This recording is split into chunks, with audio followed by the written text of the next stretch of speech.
ಇನ್ನು ಮುಂದೆ ನಿಮ್ಮ ವಿಡಿಯೋಸ್ಗಳಿಗೆ ಯೂಟ್ಯೂಬ್ನಲ್ಲಿ ನೀವು ವಿಡಿಯೋಸ್ಗಳನ್ನ ಅಪ್ಲೋಡ್ ಮಾಡ್ತಿರಲ್ಲ, ಅದಕ್ಕೆ ಜಾಸ್ತಿ ವ್ಯೂಸ್ ಬರುತ್ತೆ. ಯಾಕೆ ಜಾಸ್ತಿ ವ್ಯೂಸ್ ಬರುತ್ತೆ ಅಂತಂದರೆ, ಯೂಟ್ಯೂಬಲ್ಲಿ ಒಂದು ಹೊಸ ಅಪ್ಡೇಟ್ ಬಂದಿದೆ, ಯೂಟ್ಯೂಬ್ ವ್ಯೂಸ್ ಅಂತಂದರೆ ನಾನು ಆಲ್ರೆಡಿ ಒಂದು ವಿಡಿಯೋ ಮಾಡಿ ಹಾಕಿದ್ದೆ, ನಿಮ್ಗೆ ಗೊತ್ತಿರ್ಬೋದು. ಪಬ್ಲಿಕ್ ವಾಚಿಂಗ್ ಅವರ್ಸು ಜಾಸ್ತಿ ಆಗಿದೆ. ಇವಾಗ ನೀವು ವಾಚಿಂಗ್ ಅವರ್ಸ್ 8000 ವಾಚಿಂಗ್ ಅವರ್ಸ್ ಮಾಡಬೇಕು ಅಂತೇಳಿ ಲಾಸ್ಟ್ ವಿಡಿಯೋದಲ್ಲಿ ಹಾಕಿದ್ದೆ. ನಾನು ಅವಾಗನೇ ಹೇಳಿದ್ದೆ, ಇದು ಏನಾದರೂ ಮಾಡ್ತಾ ಇದ್ದಾರೆ ಅಂತ ಅಂದರೆ ನಿಮ್ಗೆ ಏನಾದರೂ ಬೆನಿಫಿಟ್ ಮಾಡೇ ಮಾಡ್ತಾರೆ ಅಂತ. ಅದೇ ರೀತಿ ಇಲ್ಲಿ ಬೆನಿಫಿಟ್ ಏನಾಗಿದೆ ಅಂತ ಅಂದರೆ, ಈಗ ನಿಮ್ಮದು ವ್ಯೂಸು ಜಾಸ್ತಿ ಆಗುತ್ತೆ. ಅದು ಹೆಂಗೆ ಜಾಸ್ತಿ ಆಗುತ್ತೆ, ಅದನ್ನು ಹೆಂಗೆ ಚೆಕ್ ಮಾಡೋದು, ಇದು ಯಾವಾಗಿಂದ ಅಪ್ಡೇಟ್ ಬಂದಿದೆ, ಇದರಿಂದ ಏನು ಉಪಯೋಗ, ಏನಾದರೂ ಮಾನಿಟೈಸೇಷನ್ ನಿಮ್ಗೆ ಏನಾದರೂ ಚೇಂಜಸ್ನ ಮಾಡ್ತಾರಾ, ಇದನ್ನೆಲ್ಲ ನಾನು ಈ ವಿಡಿಯೋದಲ್ಲಿ ಕಂಪ್ಲೀಟಾಗಿ ಹೇಳ್ತೀನಿ. ಇದರಿಂದ ಅರ್ನಿಂಗ್ಸ್ ಜಾಸ್ತಿ ಆಗುತ್ತಾ ಇಲ್ವಾ ಅನ್ನೋದನ್ನ ಸಹಿತ ಈ ವಿಡಿಯೋದಲ್ಲಿ ಹೇಳ್ತೀನಿ. ವಿಡಿಯೋನ ಎಲ್ಲೂ ಸ್ಕಿಪ್ ಮಾಡೋದಕ್ಕೆ ಹೋಗ್ಬೇಡಿ, ಆದಷ್ಟು ಕಂಪ್ಲೀಟ್ ಆಗಿ ವಿಡಿಯೋನ ನೋಡಿ. ಯೂಟ್ಯೂಬ್ ವ್ಯೂಸ್ ಅಂತ ಅಂದರೆ ಏನು?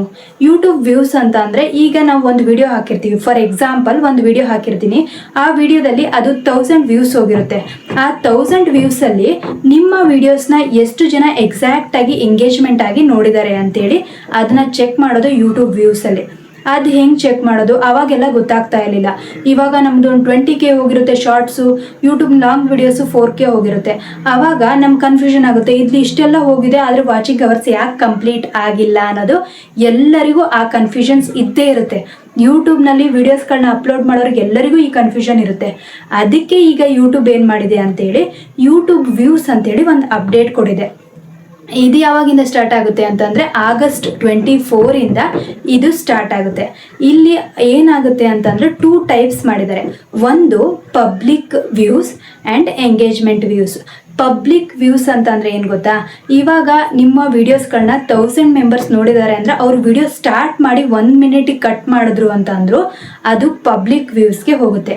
ಎಂಗೇಜ್ಮೆಂಟ್ ವ್ಯೂಸು ಅಂತಂದರೆ, ಇವಾಗ ನಿಮ್ಮ ವಿಡಿಯೋ ಸ್ಟಾರ್ಟ್ ಮಾಡಿದ್ಮೇಲೆ 1 ಮಿನಿಟ್ ನೋಡಿಬಿಟ್ಟು ಕಂಟಿನ್ಯೂಸ್ ಆಗಿ ನಿಮ್ಮ ವಿಡಿಯೋನ ಕಂಪ್ಲೀಟಾಗಿ ನೀವು 6 ಮಿನಿಟ್ಸ್ ಮಾಡಿದ್ದೀರಾ ಅಂದರೆ 6 ಮಿನಿಟು ಕಂಪ್ಲೀಟಾಗಿ ಅವ್ರು ನೋಡಿದ್ದಾರೆ ಅಂತ ಅಂದರೆ ಅದು ಕಂಪ್ಲೀಟಾಗಿ ಎಂಗೇಜ್ಮೆಂಟ್ ವ್ಯೂಸ್ ಅಂತೇಳಿ ಹೋಗುತ್ತೆ. ಅಲ್ಲಿ 2 ಥರ ಮಾಡಿದ್ದಾರೆ.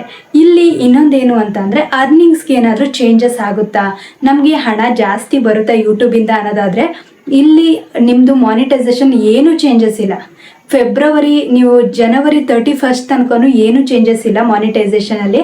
ಅದಾದಮೇಲೆ ಚೇಂಜ್ ಆಗುತ್ತೆ. ಅದಕ್ಕಿಂತ ಮೊದಲು ಏನು ಚೇಂಜಸ್ ಆಗಲ್ಲ. Monetisation YPP YouTube partner programme, ಅದರಲ್ಲಿ ಏನೂ ಚೇಂಜಸ್ ಇಲ್ಲ. ಇದನ್ನು ನೆನ್ಪಿಟ್ಕೊಳ್ಳಿ. ಇದನ್ನು ಎಲ್ಲಿ ಹೋಗಿ ಚೆಕ್ ಮಾಡಬೇಕು ಅಂತ ಅಂದರೆ, ಯೂಟ್ಯೂಬ್ ಸ್ಟುಡಿಯೋಗೆ ಹೋಗ್ಬಿಟ್ಟು ಅನಾಲಿಟಿಕ್ಸ್ ಅಂತ ಇದೆಯಲ್ವಾ, ಅಲ್ಲಿ ಹೋಗಿ ನೀವು ಇದನ್ನು ಚೆಕ್ ಮಾಡಬೇಕು. ನಾನು ಇಲ್ಲಿ ಪಕ್ಕದಲ್ಲಿ ಇವಾಗ ಸ್ಕ್ರೀನ್ ಹಾಕೋದಕ್ಕೂ ಆಗಲ್ಲ, ನನ್ನ ಯೂಟ್ಯೂಬ್ನಲ್ಲಿ ಅನಾಲಿಟಿಕ್ಸ್ ಎಲ್ಲಿದೆ ಅಂತೇಳಿ ನಾನು ಪಕ್ಕದಲ್ಲಿ ಸ್ಕ್ರೀನ್ ಹಾಕ್ತೀನಿ. ಆದರೆ ಅದು ಇನ್ನು ಅಪ್ಡೇಟ್ ಬರೋದು ಆಗಸ್ಟ್ 24ಗೆ. ಆವಾಗ ಅಪ್ಡೇಟ್ ಬಂದಾಗ ನಾನು ನಿಮಗೆ ಇನ್ಫಾರ್ಮ್ ಮಾಡ್ಬೋದು. ಅಷ್ಟೋ ತನಕ ಇನ್ಫಾರ್ಮ್ ಮಾಡೋದಕ್ಕೆ ಆಗಲ್ಲ. ಅದಕ್ಕೆ ಅದನ್ನು ನೆನಪಲ್ಲಿ ಇಟ್ಕೊಳ್ಳಿ. ಯೂಟ್ಯೂಬ್ ಸ್ಟುಡಿಯೋದಲ್ಲಿ ಹೋಗ್ಬಿಟ್ಟು ಅನಾಲಿಟಿಕ್ಸ್ಗೆ ಹೋಗ್ಬಿಟ್ಟು ಅಲ್ಲಿ ಮೆಟ್ರಿಕಲ್ಲಿ ನೀವು ಪಬ್ಲಿಕ್ ವ್ಯೂಸ್ ಎಷ್ಟು ಬಂದಿದೆ, ಎಂಗೇಜ್ಮೆಂಟ್ ವ್ಯೂಸ್ ಎಷ್ಟು ಬಂದಿದೆ ಅಂತೇಳಿ ಅಲ್ಲಿ ಚೆಕ್ ಮಾಡ್ಬೋದು.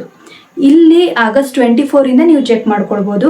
ಯೂಟ್ಯೂಬ್ನಲ್ಲಿ ನೆನ್ಪಿಟ್ಕೊಳ್ಳಿ, ನಿಮಗೆ ವ್ಯೂಸು ಜಾಸ್ತಿ ಆಗಿದೆ. ಇವಾಗ ಫಾರ್ ಎಕ್ಸಾಂಪಲ್ ಒಂದು ವಿಡಿಯೋಗೆ 4000 ವ್ಯೂಸ್ ಬಂದಿದೆ ಅಂತ ಅಂದರು, ಅಷ್ಟು ನಿಮಗೆ ಕಂಪ್ಲೀಟಾಗಿ ವಾಚಿಂಗ್ ಅವರ್ಸು ಆಗಿರಲ್ಲ.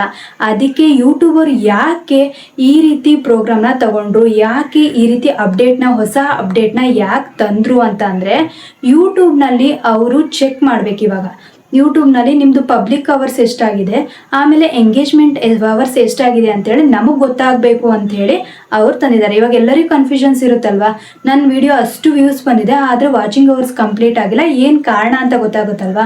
ಎಷ್ಟು ಜನ ಅಲ್ಲಿ ಸ್ಕಿಪ್ ಮಾಡಿರ್ತಾರೋ ಪಬ್ಲಿಕ್ ಅವರ್ಸಲ್ಲಿ, ಇವಾಗ ಪಬ್ಲಿಕ್ ವ್ಯೂಸಲ್ಲಿ ಗೊತ್ತಾಗುತ್ತೆ ಇನ್ಮೇಲೆ ಎಷ್ಟು ಜನ ನಮ್ಮ ವೀಡಿಯೋಸ್ಗಳನ್ನ ಸ್ಕಿಪ್ ಮಾಡಿದ್ದಾರೆ, ಕರೆಕ್ಟಾಗಿ ಎಂಗೇಜ್ಮೆಂಟ್ ಆಗಿ ಎಷ್ಟು ಜನ ನಮ್ಮ ವಿಡಿಯೋನ ಪೂರ್ತಿಯಾಗಿ ನೋಡಿದ್ದಾರೆ ಅಂತೇಳಿ ಇದರೊಳಗೆ ಗೊತ್ತಾಗುತ್ತೆ. ಅದಕ್ಕೆ ಈ ಅಪ್ಡೇಟ್ನ ತಂದಿದ್ದಾರೆ. ನಿಮಗೂ ಏನಾದರೂ ಕನ್ಫ್ಯೂಷನ್ಸ್ ಇರ್ಬೋದು ಇದ್ರ ಬಗ್ಗೆ. ಅದೇನಾದರೂ ಕನ್ಫ್ಯೂಷನ್ಸ್ ಇತ್ತು ಅಂತ ಅಂದರೆ ನನಗೆ ಕಮೆಂಟ್ ಮಾಡಿ, ಅಲ್ಲಿ ನಾನು ನಿಮಗೆ ರಿಪ್ಲೈ ಮಾಡ್ತೀನಿ. ಇದಿಷ್ಟು ಯೂಟ್ಯೂಬ್ ವ್ಯೂಸು ಏನೇನು, ಇದರೊಳಗೆ ಏನೇನು ಚೇಂಜಸ್ ಆಗಿದೆ ಅಂತ ಹೇಳಿ ಅಲ್ಲಿ ಮೆನ್ಷನ್ ಮಾಡಿದ್ದಾರೆ. ಇದಿಷ್ಟು ನನಗೆ ಅಲ್ಲಿ ನಾನು ಏನು ಚೆಕ್ ಮಾಡಿದ್ನೋ ಅದರೊಳಗೆ ನನಗೇನು ಗೊತ್ತಿತ್ತೋ ಅದನ್ನೆಲ್ಲ ನಾನು ನಿಮ್ಗೆ ಕಂಪ್ಲೀಟಾಗಿ ಹೇಳಿದ್ದೀನಿ. ಇದರೊಳಗೆ ಇನ್ನೂ ಏನಾದರೂ ಕನ್ಫ್ಯೂಷನ್ಸ್ ನಿಮಗಿತ್ತು ಅಂತಂದರೆ ನನಗೆ ಕಮೆಂಟ್ ಮಾಡಿ, ಅಲ್ಲಿ ನಾನು ನಿಮಗೆ ಏನು ಕನ್ಫ್ಯೂಷನ್ಸ್ ಅಂತ ನೋಡ್ಕೊಂಡ್ಬಿಟ್ಟು ಅದನ್ನು ಆನ್ಸರ್ ಅಲ್ಲೇ ಕೊಡ್ತೀನಿ.